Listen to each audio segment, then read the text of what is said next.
Waguespack with the American Sugarcane League. And today we're going to talk a little bit about planting.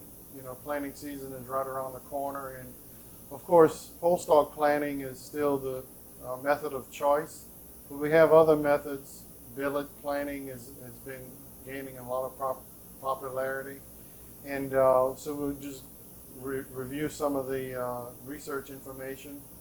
Dr. Jeff Hoy and Paul White, they've done a lot of research to suggest that fungicide treatments are definitely beneficial to billet planting, and a lot of growers have been working to perfect the method.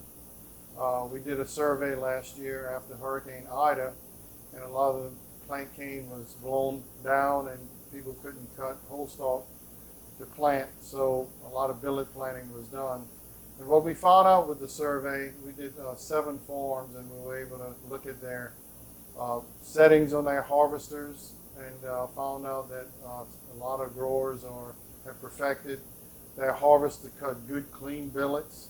We did some billet damage, but it doesn't look like the billet damage did a lot of harm, because all these stands turned out to be excellent stands. We did stalk counts just recently on these 7 farms, and only one place where we had less than 30,000 stalks per acre. Everything else we saw we had from 45 to 49,000 stalks per acre.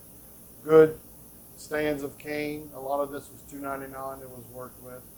So, so growers do have an option. It's not like in the old days when we first started with billet plantings and we saw a lot of stand failures.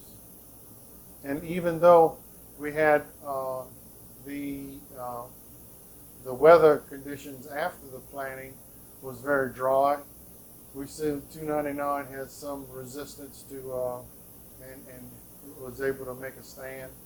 And so growers do have these choices.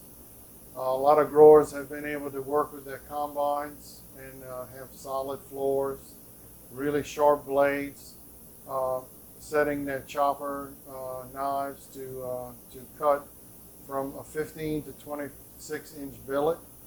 We see growers who are planting with these 3-row billet planters are not able to handle as long a billet. Growers who are using whole stalk harvesters are able to plant a little bit longer billet. And that's basically what we're seeing. But either way, growers are making it work.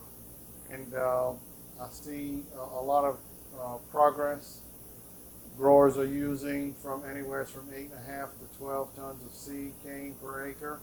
And this is something that I think we could probably be a little bit more efficient if we used a little bit less seed cane. Basically what growers are doing is they're putting a lot of seed cane out and using it as an insurance policy. But that's not bad, because we're getting good results. And I think what we're seeing, we're going to see more growers, especially with the labor situation. They're going to go to billet planting as an option. What several growers are doing is they may be whole stalk planting early in the season and billet planting later in the season, and being able to make this work as an option. Some growers are going to go fully with billets, and even though it's early in the season, this year in particular in 2022, I think we see an advanced crop. So a lot of cane is more mature than they would be in a normal year. So I think we're probably going to see some earlier billet planting and very efficient use of the machines and the technology that's available to them.